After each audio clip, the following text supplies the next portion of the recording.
eu estou aqui no Museu Alexandre Quito para mais uma entrevista do projeto Museu Vivo. Estamos aqui com a professora aposentada Clarides Martins, que dedicou toda a sua vida pela educação lençoense. Seja bem-vinda, Clarides, e agora nos conte, quem é Clarides Martins?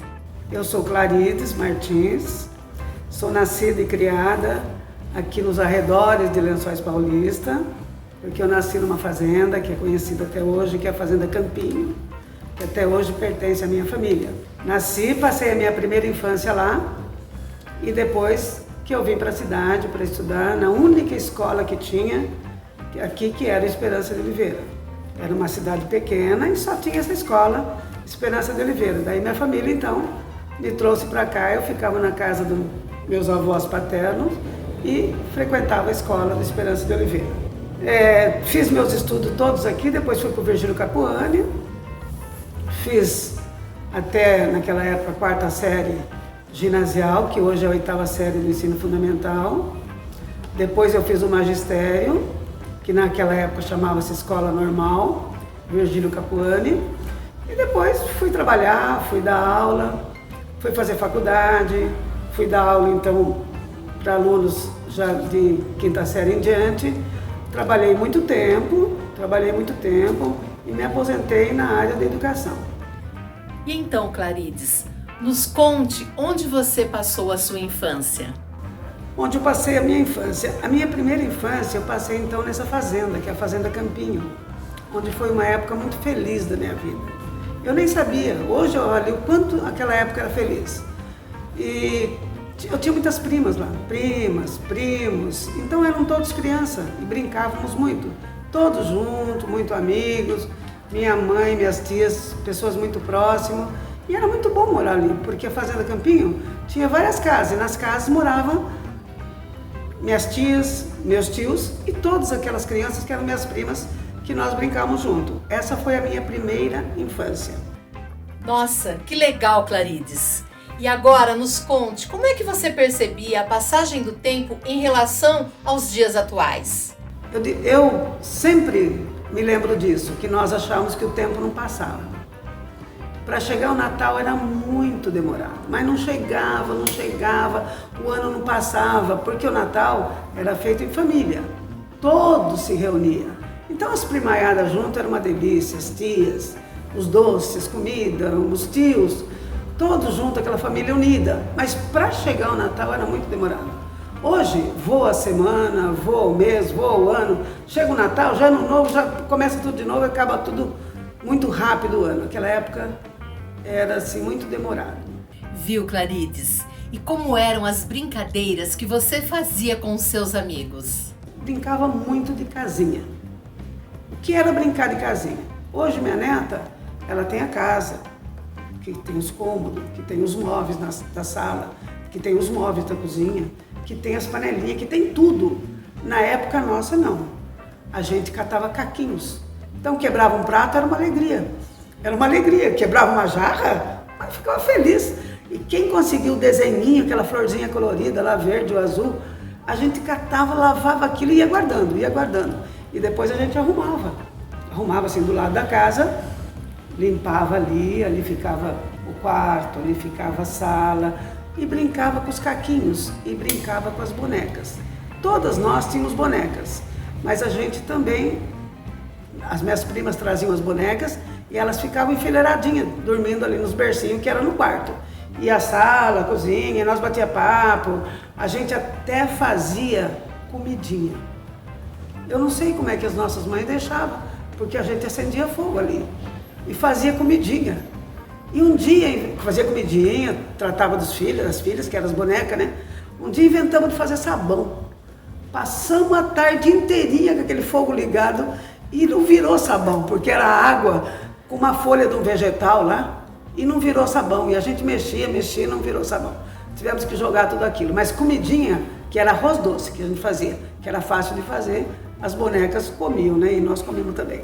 Além das brincadeiras com bonecas, tinham outras brincadeiras que vocês faziam? Então, as brincadeiras de boneca eram as brincadeiras muito disputadas com as casinhas, brinquedo de casinha. Mas também brincamos de outras coisas. Brincava de pula-corda, brincava de pega-pega, brincava de passa-anel. São tudo brincadeiras que são conhecidas até hoje, né? Apesar de não serem praticadas.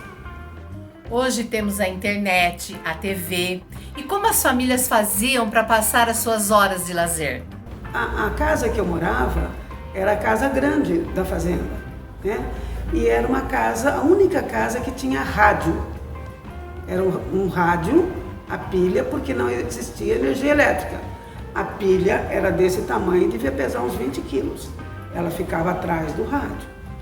Então, as pessoas que moravam na fazenda iam à noite para assistir o Repórter Esso. Então, o mundo girava, as coisas que aconteciam no mundo, ela se divulgava ali na propriedade rural pelo rádio da casa dos meus pais.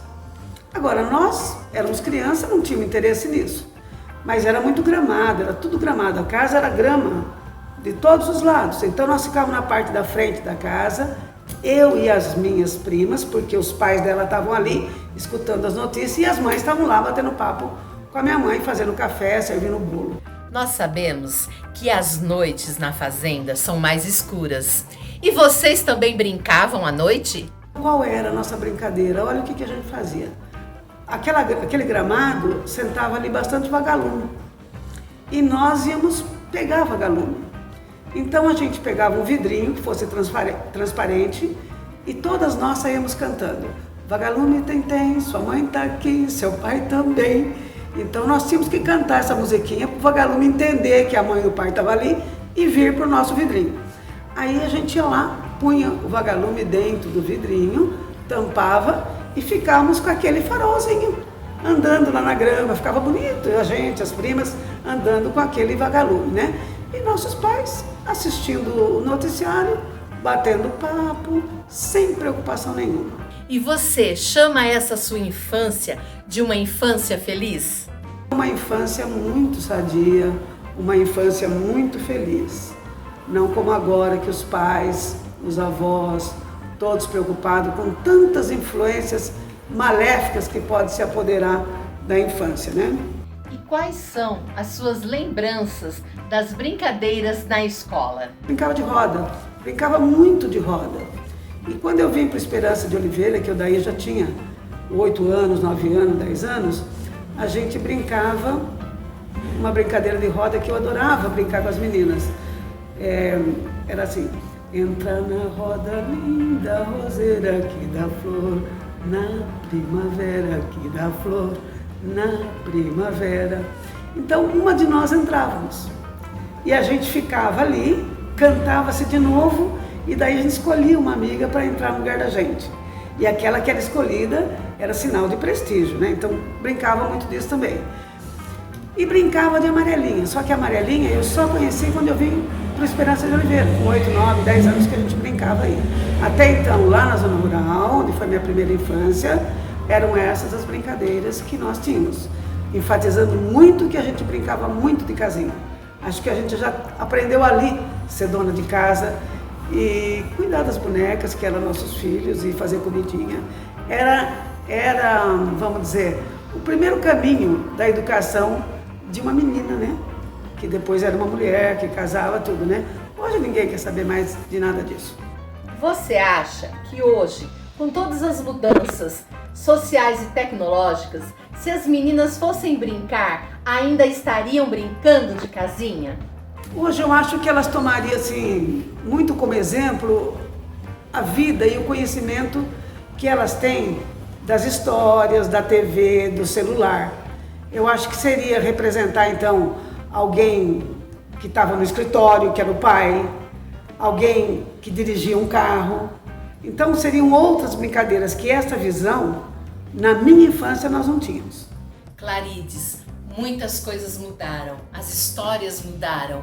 Que conselho você daria aos jovens pais? Os pais deixam muito a desejar quando faz assim todos os gostos da criança, né? Então eu vejo a minha neta que ela assiste muito celular e aqueles programas de celular, elas induzem um consumismo, né? É propaganda disso, daquilo. Então a criança está sempre querendo. E também introduzir brinquedos que sejam de madeira, uma lousinha para escrever, trabalhar com essas crianças algumas palavras, trabalhar algum conceito, trabalhar o não. O não, que tanto vocês receberam na infância. Não faça isso, não pode isso. Vocês acham que hoje as crianças estão precisando de não? É muito importante para os limites, porque a criançada hoje não tem limite, né? Ele chega na escola, o diretor da escola, o professor da escola, o inspetor de aluno, o funcionário de secretaria, eles tratam como se fosse colega deles, não tem respeito por ninguém. Então os pais precisam, primeiro de tudo, ensinar respeito e limite. O não é necessário. Com a sua experiência de professora, você acha que os pais hoje devem pôr mais limite aos filhos? Não totalmente, mas colocar norma. Você vai assistir 2 horas por semana de celular e desses brinquedinhos. Quero que os pais saibam que isto é prejudicial, brinquem um pouco com os seus filhos, façam leituras com os seus filhos, pergunte para os seus filhos o que está sendo lido, mesmo que o filho ainda não sabe ler e escrever. Leia os livrinhos para eles. E depois pergunta para ver se entenderam, para ver se está prestando atenção. E outra coisa, procura desenvolver com eles algum brinquedo que vocês tiveram quando eram crianças. Se for esse menino, gosta muito de soltar pipa. Fabrica uma pipa junto com seu filho. Fabrica uma pipa. Se for menina, a mãe tenta fazer uma boneca, tenta fazer uma peteca, faça uma peteca, coloque lá umas penas, nem que for artificial, pensa em alguma coisa e depois brinca com o filho, brinca com a filha. Pula corda, quem não tem uma corda e brinca com o filho adora pular corda, a menina adora pular corda. Ou brinquem de roda, como as brincadeiras de roda que eu tinha aqui no Esperança de Oliveira, com 8, 9, 10 anos. E cantem para eles. Entrar na roda linda, roseira que dá flor, na primavera que dá flor, na primavera. E a brincadeira segue, né? Colocando alguém sempre dentro, canta de novo, aquela escolhe uma outra menina, põe para dentro da roda, volta lá para a roda e assim sucessivamente. Assim há uma interação. O celular não interage com nada, a não ser com coisas de mau costume e com consumismo, que deixa os pais loucos depois. Obrigada a você que esteve conosco até agora. Obrigada, Clarides, por tantas histórias, tantas brincadeiras. E esse é o projeto Museu Vivo. Contamos com vocês. Tchau, até a próxima.